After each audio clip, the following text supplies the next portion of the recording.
नमस्कार मित्रांनो. आज इक्विटी मार्केटमधल्या ज्या इंटरमिडियरी बद्दल आपण बोलणार आहोत, तो एक खूप महत्त्वाचा व्यक्ती आहे. खूप महत्त्वाची एंटिटी आहे. खूप वेळा हा माणूस अजिबात चर्चेत नसतो, समोर येत नाही किंवा त्याच्याबद्दल फार उत्सुकता लोकांमध्ये दिसून येत नाही. हा व्यक्ती शांत डोक्याने आपलं काम करत राहतो आणि याच्या कामाचा कुठेतरी असर हा सगळीकडे दिसतं. तर तो व्यक्ती स्वतः काही नजरेत फार काही पडताना दिसत नाही. कोण आहे हे व्यक्ती? या व्यक्तीला रिसर्च एनालिस्ट असं म्हणतात. बघा, याचा रोल खूप महत्वाचा आहे. कुठला शेअर घ्यायचा, कधी विकायचा, ट्रेंड कसा आहे, हे कोण सांगतं? याच्यामागे खूप मोठं रिसर्च आहे. सायंटिफिक रिसर्च आहे. बघा, एखादी कंपनी वर्षातून एकदा अॅन्युअल जनरल मीटिंग करते. अॅन्युअल जनरल मीटिंग केली म्हणजे 400-450 पानाचा डॉक्युमेंट आला.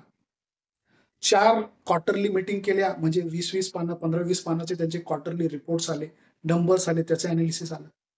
कंपनी ज्या इंडस्ट्रीमध्ये काम करतीये त्यांचे ट्रेंड्स आले, त्यांचे रिपोर्ट्स आले.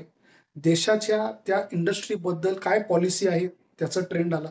इंटरनॅशनल मार्केटमध्ये कंपनीचे सेल किती आहे, ट्रेंड काय आहे, डिमांड एंड सप्लाय कसा आहे, या सगळ्या गोष्टी अॅनलाईज करायचं काम हा रिसर्च एनालिस्ट करत असतो.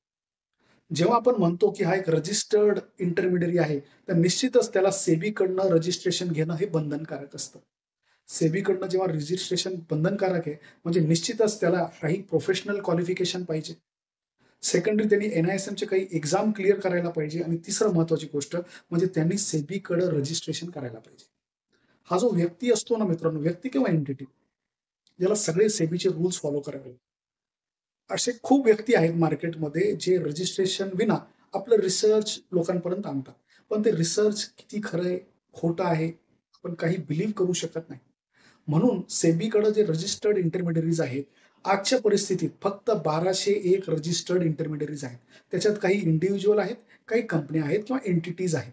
140 कोटीच्या देशात फक्त 1200 लोकं रजिस्टर्ड इंटरमिडियरी. सेबीच्या वेबसाईटवर त्यांची लिस्ट आहे. तर हे आपल्याला हे सांगून जातं, की रजिस्टर्ड एनालिस्टकडनं जर एखादी रिपोर्ट आली, तर त्यांनी त्याच्यामागे किती कष्ट घेतले असतील. हे खूप महत्त्वाची गोष्ट आहे. तर हा इंटरमिडिएट महत्त्वाचा आहे. याच्याबद्दल अजून वाचन करा. व्हिडिओला नक्की लाईक करा, शेअर करा, सबस्क्राईब करा आणि भेटत राहा. नमस्कार.